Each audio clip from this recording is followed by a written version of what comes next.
C'est dans le nord du Pérou que le fleuve Amazone prend sa source. Une région encore mal connue et difficile d'accès, entrecoupée de profonds ravins. On raconte pourtant que des Européens seraient parvenus jusqu'ici dans l'Antiquité. Cuelap, la plus grande forteresse d'Amérique du Sud, est un vestige de la civilisation mythique des Chachapoyas, les guerriers des nuages. Bien des questions restent sans réponse à leur sujet. D'où tenaient-ils leur connaissance? Leurs ancêtres sont-ils venus du vieux continent bien avant Christophe Colomb?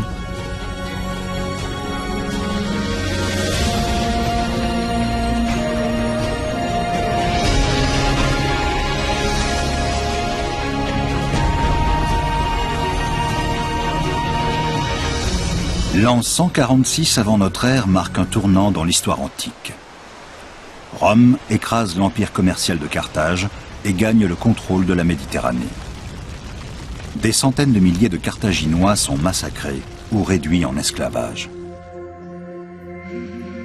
Fondée par les Phéniciens, Carthage occupait une position stratégique et dominait le centre de la Méditerranée. Le secret de sa supériorité résidait dans sa flotte, des galères de combat qui embarquaient plusieurs centaines de rameurs. La marine de guerre était composée au départ de trirèmes, à 3 rangées de rames superposées. Plus tard, elles ont été rejointes par des quadrirèmes et des quinquérèmes avec lesquels les amiraux carthaginois se risquaient loin sur l'océan Atlantique.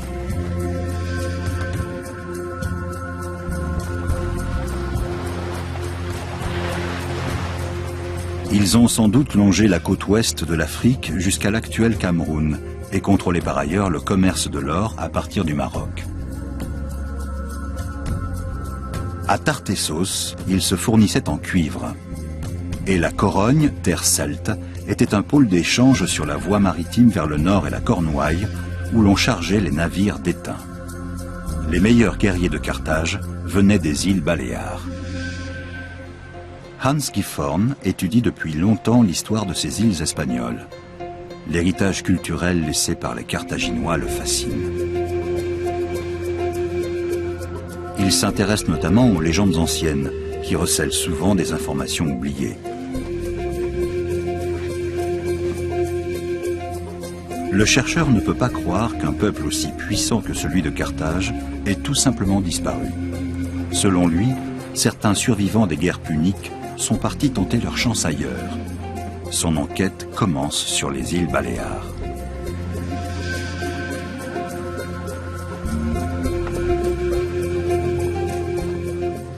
Les Phéniciens et les Carthaginois ont installé des comptoirs de commerce à Majorque, comme partout dans la Méditerranée, et même au-delà.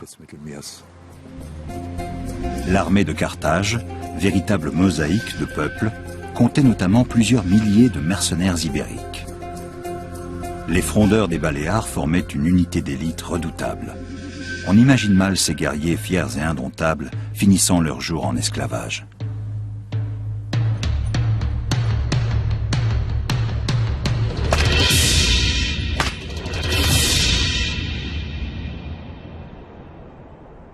Mais où se serait-il enfui? Hans Gifhorn formule une hypothèse audacieuse. Au fil des ans, j'ai rassemblé de nombreux indices, issus de différents domaines qui vont tous dans le sens d'une même théorie. Dans l'Antiquité, des habitants du vieux continent, et notamment des Celtes ibères, ont réussi à atteindre le nord-est du Pérou et se sont mêlés aux ancêtres des Chachapoyas. Les restes retrouvés à Cuelap pourraient donc être ceux des descendants de ces envahisseurs antiques. Est-ce une hypothèse crédible?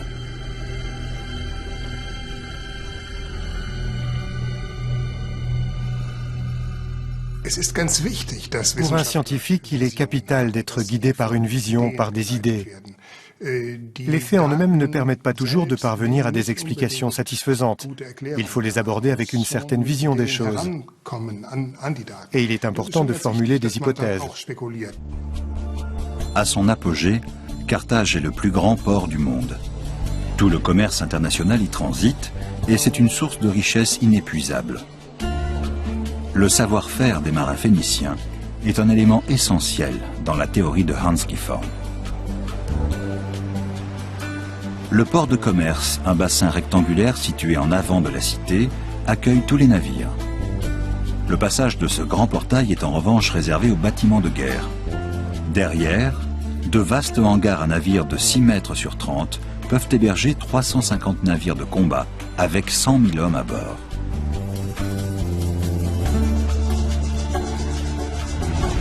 Mais la superpuissance a une rivale de taille, Rome, qui parvient à vaincre Carthage au terme des 3 guerres puniques.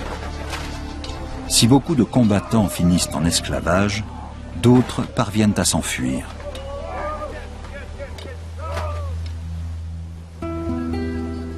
Leurs traces nous conduisent dans le nord de l'Espagne.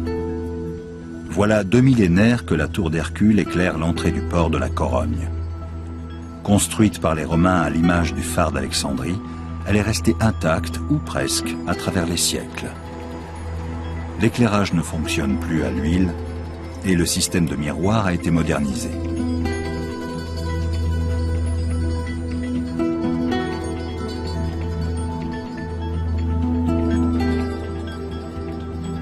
La mer est ainsi illuminée jusqu'à l'entrée du golfe de Gascogne, point de départ vers le continent américain.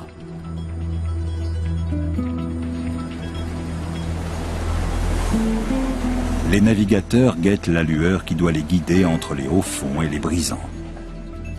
Comme il y a 2000 ans, lorsque le port de la Corogne marquait une escale incontournable sur la voie maritime menant vers les côtes septentrionales.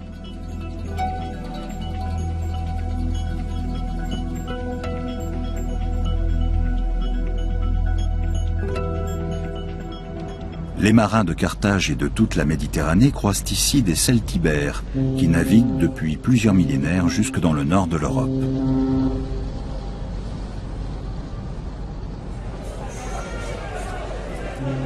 Le commerce est florissant. Les richesses locales sont échangées contre des denrées venues d'ailleurs. Aujourd'hui, les lointains descendants des Celtes et des Carthaginois perpétuent cette tradition. Les échanges de marchandises rapprochent toujours les peuples et permettent la circulation des informations.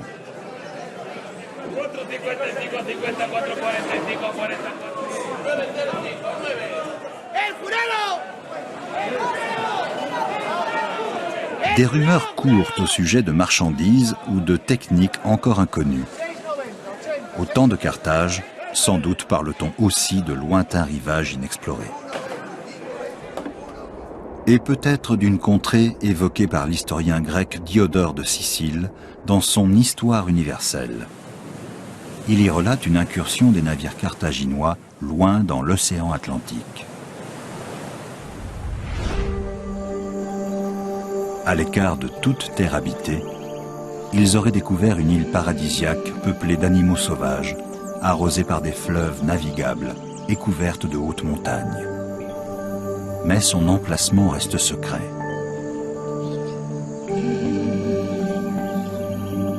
Et s'il s'agissait de la destination des rescapés de Carthage et de leurs alliés celtibères? Je pense que sans les talents de navigateurs des Carthaginois, les celtibères et les frondeurs de Majorque n'auraient pas réussi à traverser l'Atlantique. Les amiraux carthaginois ont porté à la perfection l'héritage nautique de leurs ancêtres phéniciens. Au nord de l'équateur, ils bifurquent vers le sud-ouest en suivant les courants et les vents jusqu'au Brésil.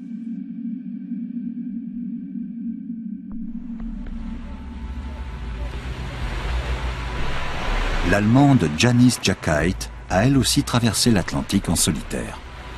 6500 km entre le sud du Portugal et l'île antillaise de la Barbade, parcouru littéralement à la force du poignet, à bord d'un bateau à rame ultramoderne en 90 jours.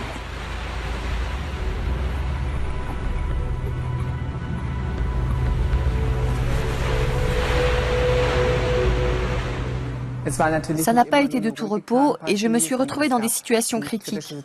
J'ai connu des vagues de 8 ou 9 mètres. J'ai évité de peu des collisions avec des chalutiers et mon bateau s'est pris dans leur filet. Le plus beau moment a été la rencontre avec la baleine qui m'a escortée pendant 2 semaines. Je suis partie du Portugal. Grâce au courant et au vent favorable, j'ai suivi la route des alizés vers le continent américain. J'y suis parvenue. C'est donc que c'est possible. L'élément décisif, à mon sens, c'est qu'une fois à bord du bateau, on ne peut plus faire demi-tour et ramer contre le courant ou les vents. On y arrive donc forcément. De grandes embarcations remplies de guerriers ont tout à fait pu parcourir le même chemin dans l'Antiquité. Une fois en mer, ils sont forcément arrivés de l'autre côté.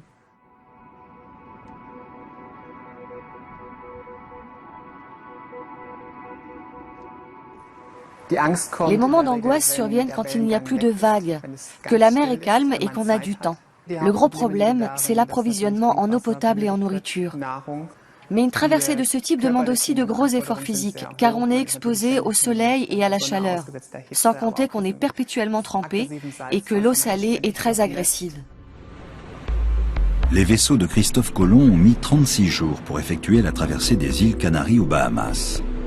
Une distance 2 fois plus longue que la route la plus courte entre l'Afrique de l'Ouest et l'Amérique du Sud. Les navigateurs de l'Antiquité ont peut-être emprunté cette voie maritime. L'île d'Itamaracá, au large du Brésil, aurait été un lieu idéal pour le débarquement des Carthaginois. Pour y installer leur camp de base, ces derniers privilégiaient les îles proches des côtes, faciles à défendre. Construit au XVIIe siècle par les Hollandais, le fort Orange a remplacé une très ancienne implantation indienne, comme en témoignent ces fragments de poterie. Le sable est aussi parsemé d'intrigants morceaux d'argile blanc. Voici des tuyaux de pipe de facture hollandaise. Nous avons trouvé plus de 5000 pipes hollandaises. Ils fumaient beaucoup ici, au Fort Orange. À ce jour, aucune trace d'occupants carthaginois n'a cependant été découverte sur ce site. Et des Indiens, il ne subsiste presque rien non plus. Pour Marcos Albuquerque, des marins épuisés arrivant ici au terme d'une traversée de l'Atlantique auraient rencontré un accueil hostile. On peut s'en convaincre en lisant le récit écrit au XVIe siècle par le mercenaire allemand Hans Staden. Capturé par des anthropophages près de la côte brésilienne, il décrit comment ceux-ci torturent, démembrent et mangent leurs ennemis.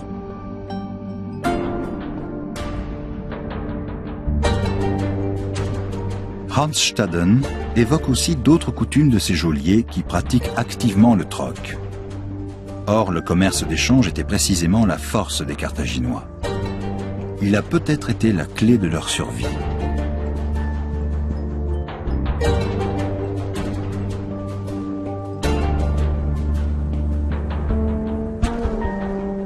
Il n'existe aucune représentation d'une expédition transatlantique avant Christophe Colomb.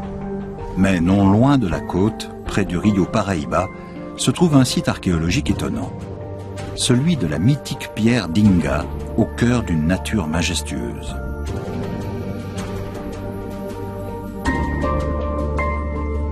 Les monolithes sont gravés de formes et de glyphes que les scientifiques n'ont pas réussi à déchiffrer à ce jour.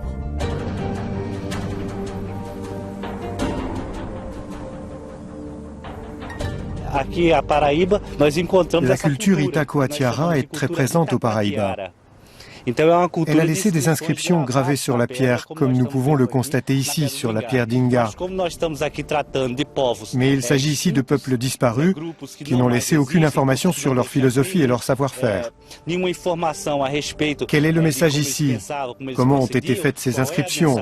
Et quel peuple est à l'origine de la pierre d'Inga? Tout ceci est un mystère. Bien sûr, ça n'a pas dû être fait par n'importe qui. Cela peut provenir d'une culture vieille de 2000 ans.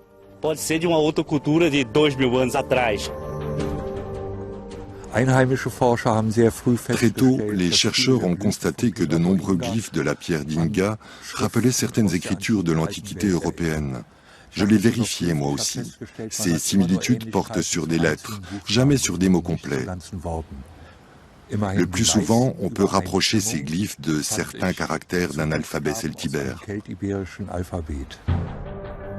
4 symboles gravés dans la pierre ressemblent étrangement à certains caractères utilisés autrefois en Europe. On a pu reconstituer leur prononciation, mais leur sens reste un mystère.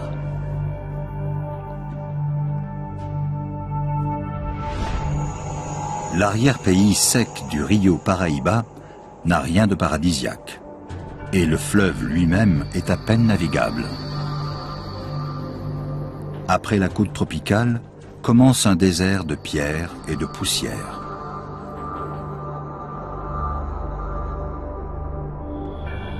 Des marins étrangers auraient vite vu qu'il ne servait à rien de continuer par là et seraient restés sur la côte atlantique.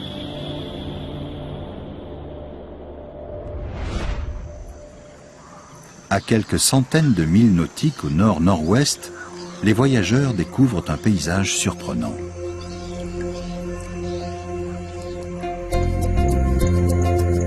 Un fleuve aux dimensions insoupçonnées, dans une jungle épaisse. L'Amazone. Pour les Carthaginois, la forêt tropicale n'est sans doute pas une nouveauté, car ils ont pu voir ce type de végétation en Afrique. Mais quel effet produit-elle sur leurs alliés celtibères? Leur paraît-elle fascinante ou menaçante?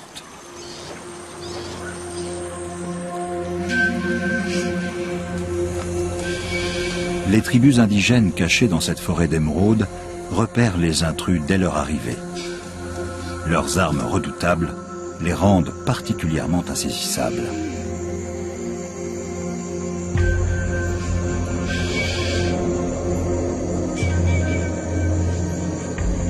Les conquistadors espagnols et portugais l'apprendront à leurs dépens quand ils tenteront de s'approprier la région au XVIe siècle. Le milieu est hostile à tout point de vue et l'on risque sa vie à chaque instant.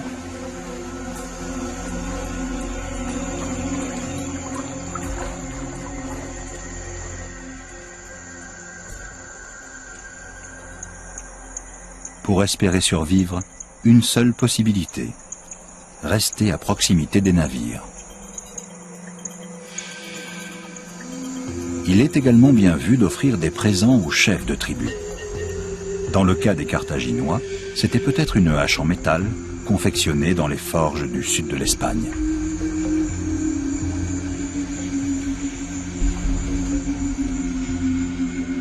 En 1616, les Portugais fondent leur premier poste avancé sur l'Amazone, non loin de son embouchure, Belém. Commence alors l'exploitation systématique des richesses tropicales. Les colons agissent par la volonté de leur Dieu et avec sa bénédiction, comme ils l'expliquent aux peuples locaux jugés sauvages et impies. Aujourd'hui, à l'Institut Emilio Goldi de Belém, l'étude des peuples amazoniens permet d'affirmer qu'ils n'étaient ni sauvages ni impies. Il y a plusieurs millénaires, une civilisation très évoluée peuplait les rives du fleuve. Elle aurait même inventé l'ancêtre du tanga, article de lingerie emblématique du Brésil, sous forme de poterie.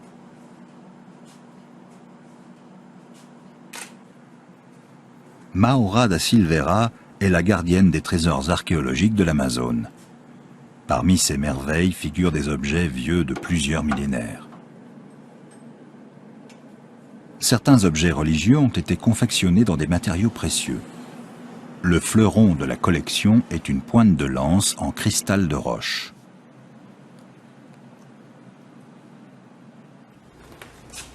Des idoles en argile polychrome témoignent des croyances complexes des Marajoara.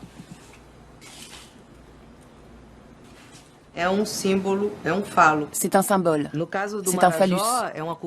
La culture Marajoara est très importante en Amazonie. Le peuple Marajoara a aménagé des terre-pleins artificiels pour y ériger des habitations au milieu des champs inondés. Ce phallus peut servir de maracas. Les objets de la civilisation Marajoara ont surpris ceux qui les ont découverts. Par leur forme et leurs ornements, Les urnes funéraires polychromes rappellent certaines productions de la Méditerranée antique, comme les vases grecs et les motifs celtes en spirale.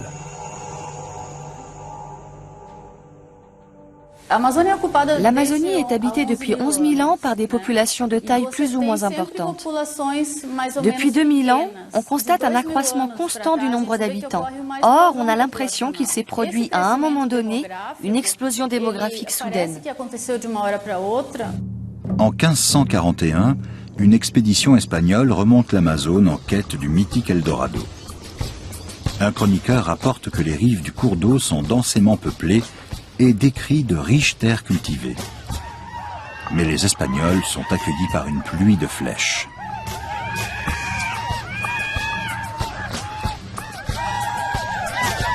Au premier rang des combattants se trouvent des femmes nues à la peau claire. Ce sont ces Amazones intrépides qui auraient donné son nom actuel au fleuve, même si beaucoup jugent ce récit peu crédible.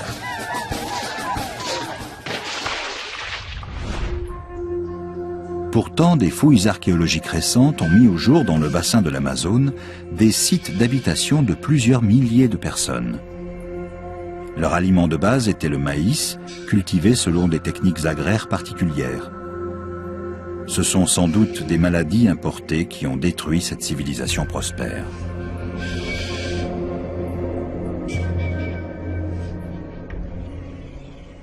On redécouvre aujourd'hui tout son savoir-faire. Et selon les chercheurs, une véritable révolution culturelle a eu lieu au bord de l'Amazone il y a 2000 ans. Les œuvres des artistes locaux ont soudainement évolué. Quel a été l'élément déclencheur ? La céramique Marajoara a toujours fasciné les gens.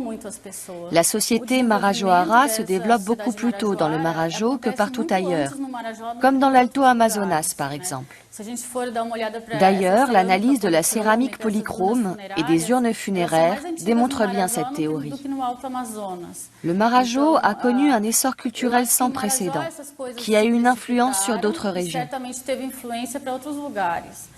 Autrefois, on doutait de l'origine de cette influence.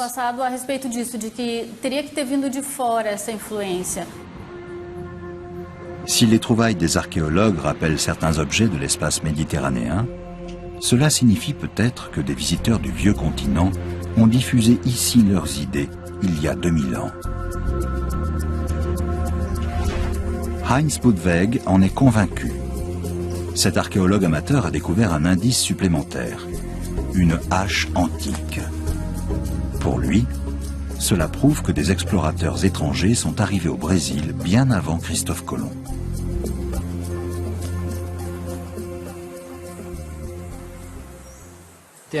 Celui qui me l'a vendue m'a dit qu'elle venait du Rio Guaporé, la rivière frontière entre le Brésil et la Bolivie. Il l'avait achetée à un Indien de Bolivie. Ce n'est pas une imitation. D'ailleurs, le manche était encore humide. Une hache métallique patinée et munie d'un manche en bois avec un animal sculpté.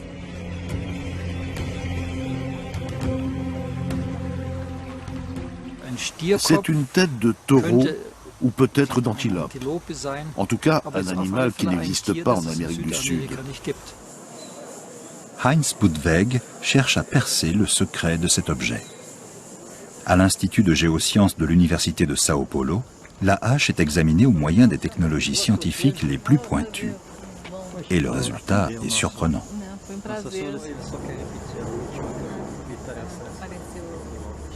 Nous avons analysé la hache et sa tête à l'aide d'un spectromètre de masse quadrupolaire.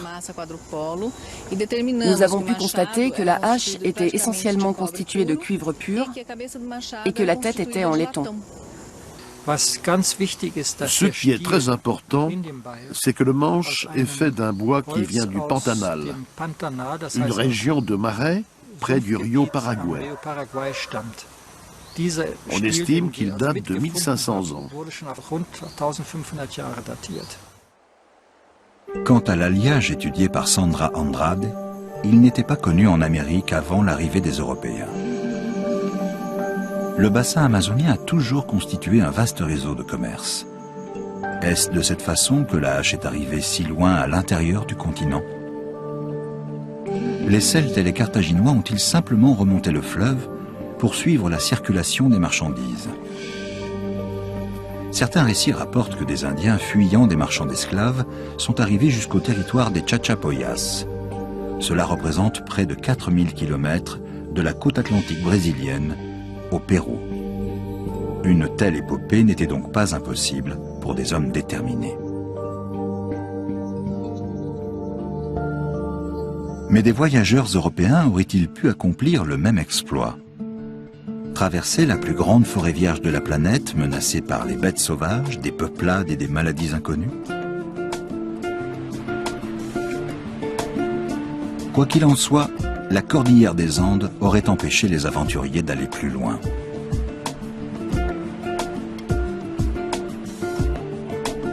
La trace des Carthaginois et des Celtes pourrait donc conduire à Cuelap. Érigée par les Chachapoyas, la plus grande forteresse du continent sud-américain occupait plus de place encore que la pyramide de Khéops en Égypte, comme le montre sa reconstitution. Les Chachapoyas étaient des bâtisseurs de premier ordre, mais on ignore d'où venait leur savoir-faire pour réaliser de telles constructions à 3000 mètres d'altitude.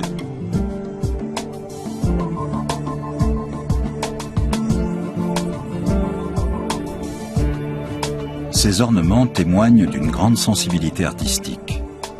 Un système d'évacuation des eaux assurait hygiène et confort. Dans leur maison, les Chachapoyas ensevelissaient aussi leurs morts. Ils sont surtout connus pour leur architecture. C'est la partie la mieux préservée de leur civilisation, celle que l'on perçoit tout de suite. Les constructions sont spectaculaires, monumentales, elles témoignent de leur puissance. Voilà 30 ans que Peter Lercheux vit au Pérou. Il est même devenu maire de la ville de Chachapoyas, la capitale régionale. Les habitants passés et présents de la région le fascinent. Comment expliquer Cuelap? Les analyses au carbone 14 montrent qu'elle a été érigée assez récemment, vers l'an 800 de notre ère, à l'exception de l'entrée principale, datée de l'an 500. Ce qui m'a paru troublant quand j'ai commencé à m'intéresser à Cuelap, c'est qu'il n'existe aucune forteresse de construction semblable ailleurs sur le continent américain. Mais elles étaient courantes dans la Méditerranée antique. Dans le temple principal de Cuelap, un détail semble confirmer l'hypothèse de Hans Gifford. Cette tête ciselée dans le mur rappelle un culte macabre pratiqué de l'autre côté de l'Atlantique. Les Celtes coupaient la tête de leurs prisonniers et accrochaient ces trophées dans leur demeure en signe de puissance. Les Chachapoyas ont-ils repris ce rituel? Chez les Celtes, le culte des têtes coupées tient au fait que la tête est le siège de l'âme. Voilà pourquoi ils accordaient une telle importance à cette partie du corps. De plus, ils pratiquaient couramment la trépanation des crânes, mais ils n'étaient pas les seuls. Les Chachapoyas, comme les Celtes, ouvraient les crânes pour réduire la pression dans la tête et chassaient les mauvais esprits.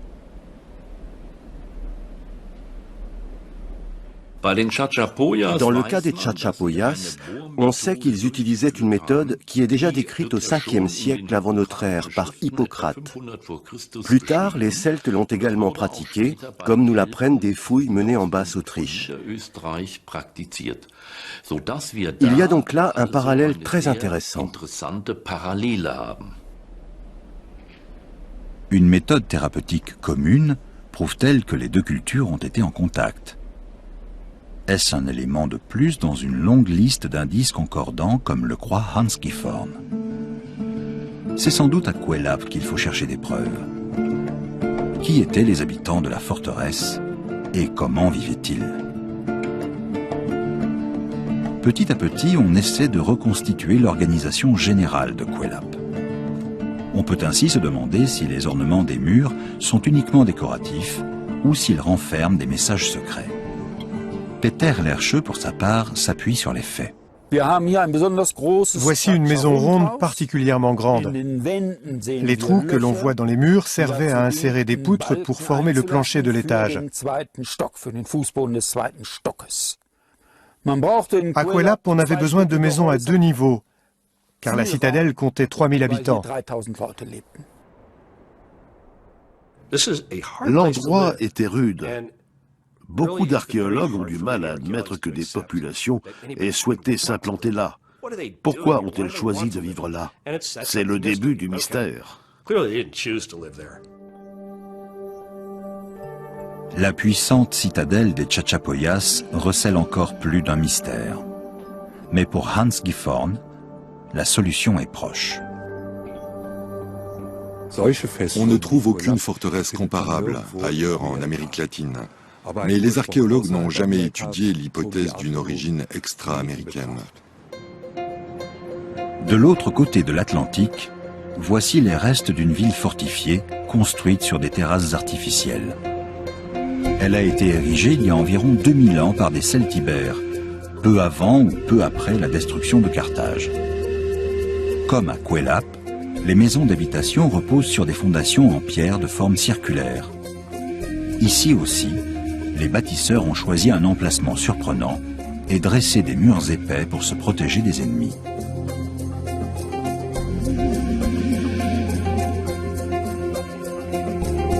Il existe des ressemblances frappantes entre la citadelle celte sur la côte espagnole et la forteresse perchée dans les Andes.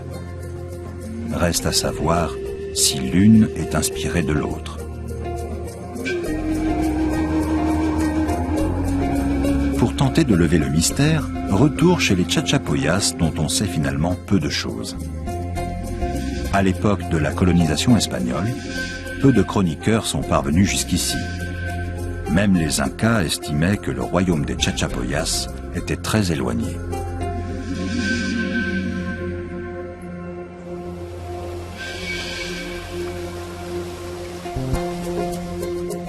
Les sites occupés autrefois par les guerriers des nuages sont aujourd'hui des villes fantômes. Cachés dans ces falaises abruptes, des sarcophages renfermant des momies témoignent de leur étrange culte des ancêtres. Perchés en altitude, les archéologues étudient une sépulture. Les défunts enterrés là étaient des guerriers chasseurs de têtes, une rareté dans les hauts plateaux andins.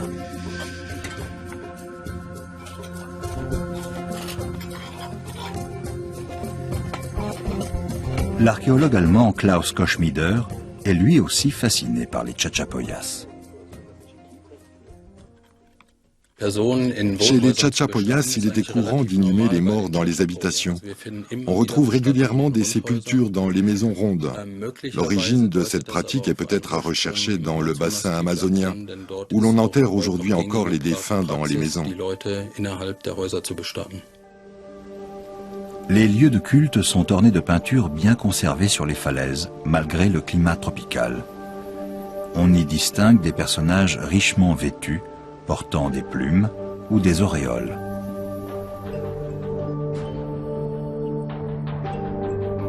Ailleurs, on a retrouvé un être avec un couvre-chef somptueux. Le dieu celte Cernunnos est souvent représenté avec des ornements de bois de cerf, comme sur le chaudron de Gundestrup, retrouvé au Danemark.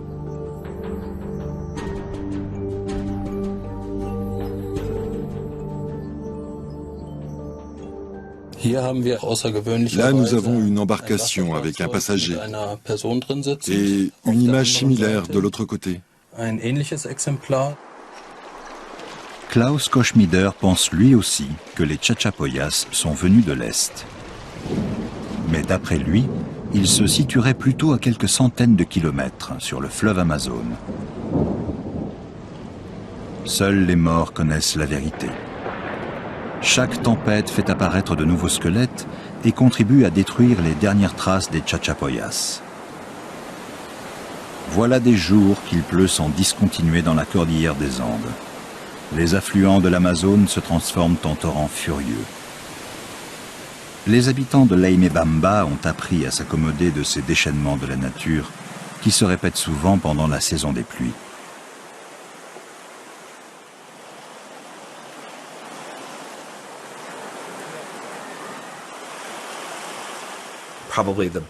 La météo difficile était sans doute la plus grande source d'inquiétude des habitants. Là-bas, il y a des averses de grêle épouvantables et des pluies torrentielles. Je n'ai jamais rien vu de tel.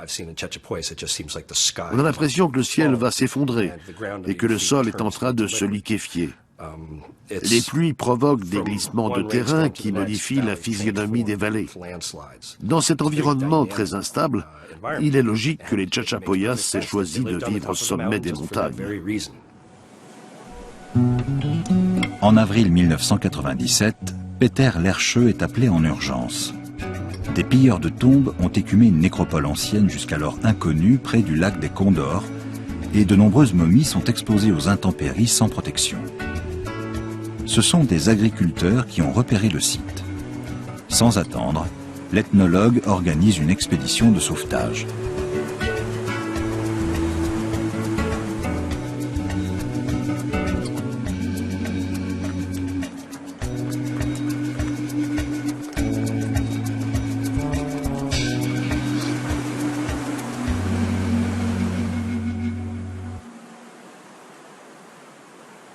Les Vandales ont complètement saccagé le site.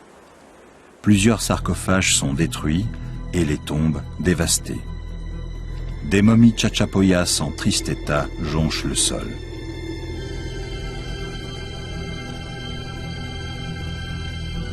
L'équipe réalise des fouilles d'urgence et parvient à mettre en sécurité plus de 200 momies dans la capitale régionale.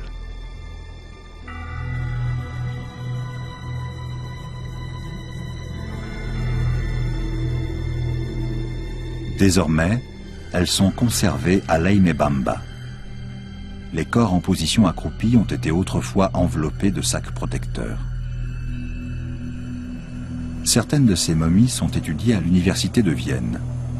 Vieilles de 500 ans, elles sont antérieures à l'arrivée des conquistadors. Pourtant, les cadavres portent les traces de maladies dont on attribue généralement la diffusion aux Européens.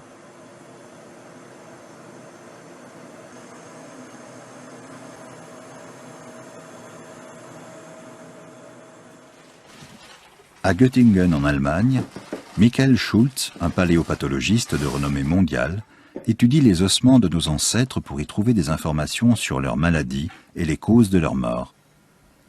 Il est intrigué par la forte prévalence de la tuberculose chez les Chachapoyas.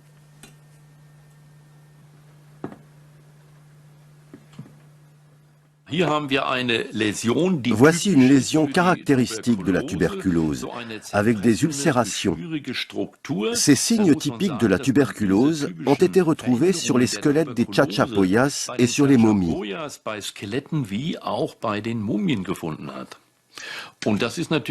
C'est très intéressant car ça montre que cette maladie était relativement répandue chez eux à l'époque précolombienne.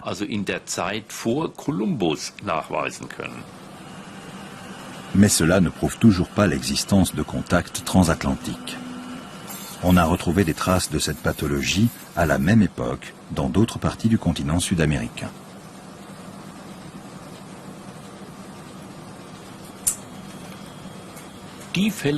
Les cas de tuberculose mis en évidence à ce jour chez les Chachapoyas correspondent aux formes de la maladie que l'on connaît de l'Antiquité. S'il s'agissait de descendants de voyageurs venus d'Europe, tout concorderait. Il est donc permis de supposer que la maladie a peut-être atteint le Nouveau Monde relativement tôt.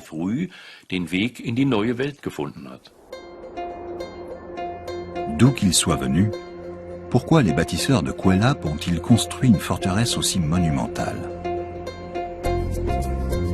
Selon Peter Lercheux, elle devait protéger les Chachapoyas des attaques des ennemis venus des terres basses, des peuples voisins qui connaissaient la famine pendant les périodes de sécheresse.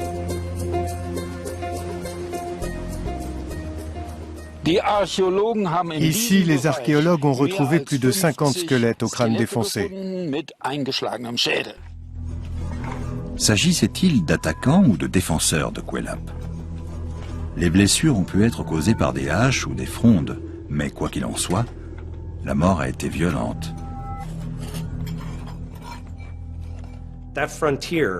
Une région frontalière est souvent un lieu de conflit. Il faut déterminer qui va faire du commerce et en retirer les bénéfices, qui va contrôler les routes, comment va être partagé le gâteau, qui va jouer les intermédiaires, etc. Il y avait sans doute beaucoup de querelles politiciennes en interne et de sang versé. La capitale régionale de Chachapoyas est aujourd'hui une plaque tournante des métaux précieux et de la drogue. Mais les bénéfices ne sont pas investis sur place. La collection de momies conservée par les autorités locales semble un peu poussiéreuse. Mais les chercheurs ont tout de même découvert ici des informations importantes sur les origines et le destin des Chachapoyas. Cette momie appartient à une famille composée de 3 personnes. Il s'agit d'une femme âgée de 25 ans, un enfant de 6 ans et un homme.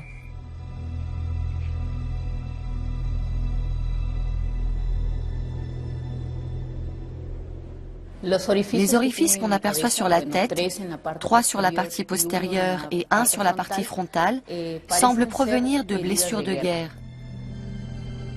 Régulièrement, les archéologues retrouvent des dépouilles témoignant de morts violentes.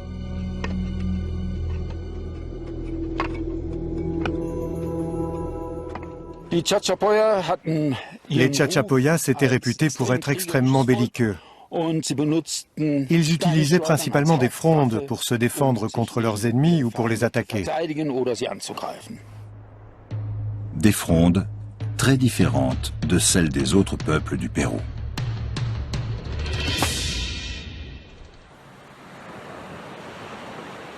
Une fois de plus, retour sur le vieux continent à Majorque.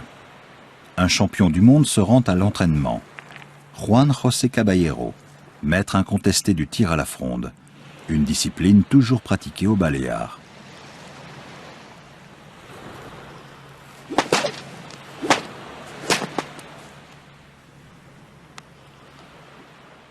Hans Gifhorn lui a rapporté la copie d'une fronde des Chachapoyas retrouvée au Pérou, à plus de 10 000 km de là.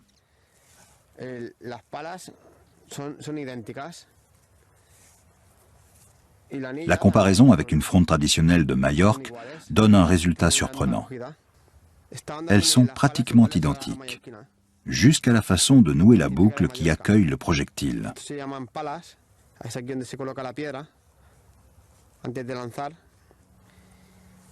Les ancêtres de Juan enroulaient leur fronde autour de la tête. Les Chachapoyas les portaient également sur le front en ornement. Ces coutumes ont cependant été oubliées depuis longtemps. À Huancas, d'autres traditions ancestrales ont perduré.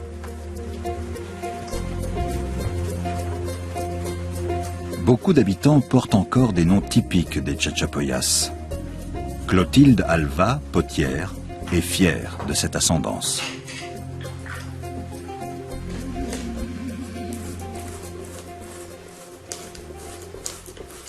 C'est un héritage des Chachapoyas qui ont fait alliance avec les Espagnols. Ils nous ont laissé cet héritage. On sait que les Chachapoyas étaient des commerçants très dynamiques. Ils faisaient en général office d'intermédiaires, une situation très recherchée car très lucrative. Ils avaient accès à tout. C'est l'une des raisons pour lesquelles leur art, leur architecture et leur culture ont connu des influences aussi diverses. Ils avaient le monde entier à portée de main, un peu comme les New-Yorkais. Leur organisation commerciale était pour ainsi dire une institution, et ils occupaient un emplacement stratégique. Les femmes Chachapoyas étaient également très prisées. Cette peinture inca les représente avec une peau claire et des cheveux blonds vénitiens. Le seigneur inca choisissait la plus belle pour lui.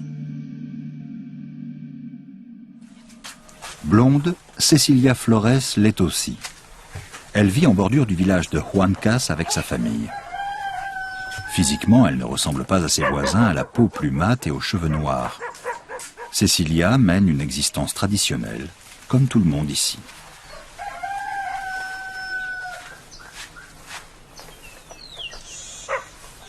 Chaque jour, elle apporte ainsi le déjeuner à son mari sur son lieu de travail, une coutume bien ancrée.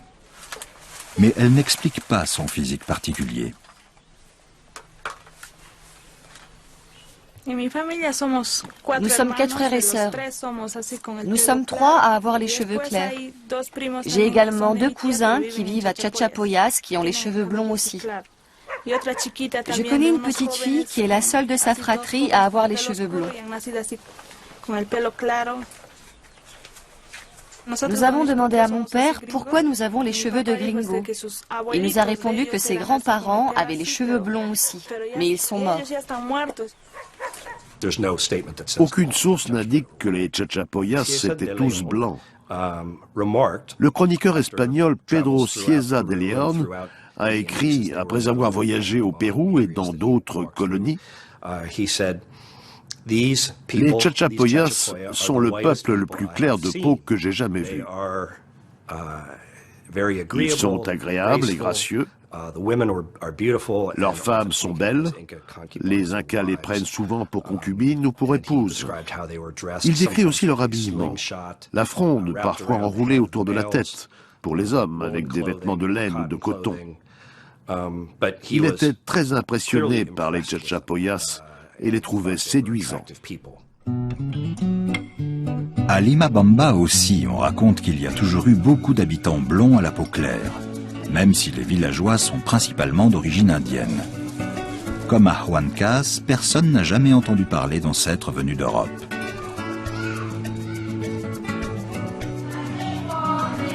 Une visite à l'école permet de constater la présence d'enfants blonds à la peau claire.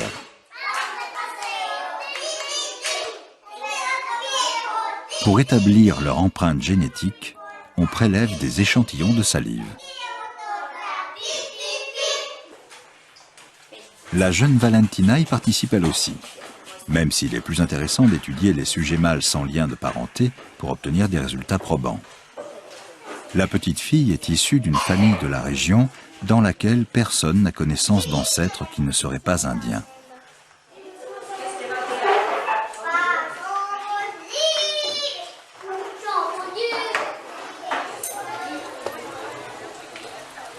Juan a également donné un échantillon.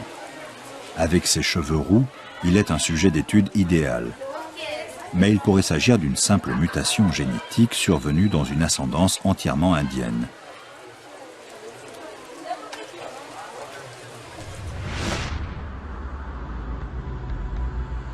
À l'Institut de biologie moléculaire de l'Université de Rotterdam, aux Pays-Bas, une équipe de chercheurs attend les échantillons péruviens pour les analyser.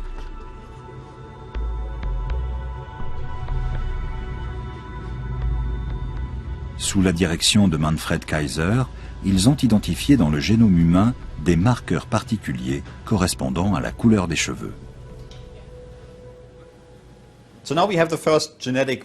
Nous avons les premiers résultats des analyses génétiques sur les échantillons du Pérou. La première question que nous nous sommes posée, c'est de savoir si cette couleur rousse est d'origine européenne ou non.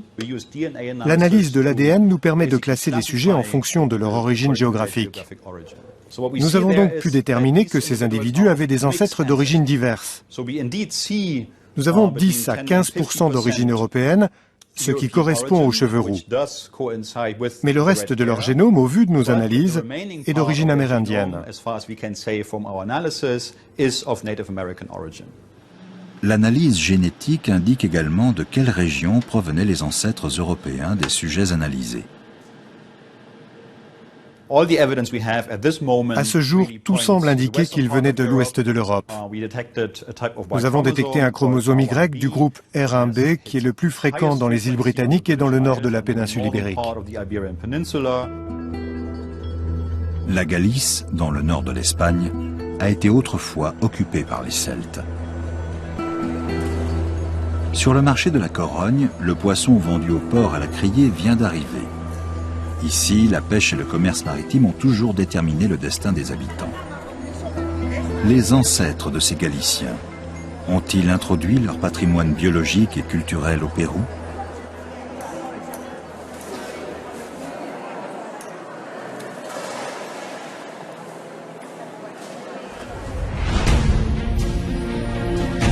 y a 2000 ans, des guerriers celtes auraient été en mesure de traverser l'Atlantique. Peut-être avec les survivants de Carthage, en fuite devant les légions romaines.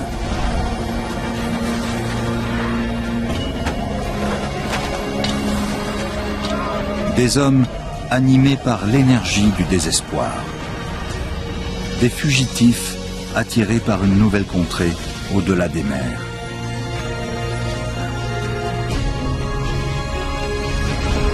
Ont-ils laissé des traces là-bas?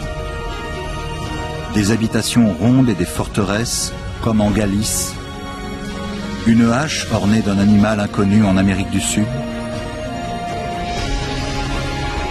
Des urnes funéraires ornées des motifs en spirale celte, semblables à certaines productions méditerranéennes? Ou des méthodes thérapeutiques sophistiquées? Les avis sont très partagés. Je ne constate pas de rupture, de tournant culturel, ni d'invasion de style ou d'éléments étrangers. Pour moi, rien n'indique que tout a changé du jour au lendemain.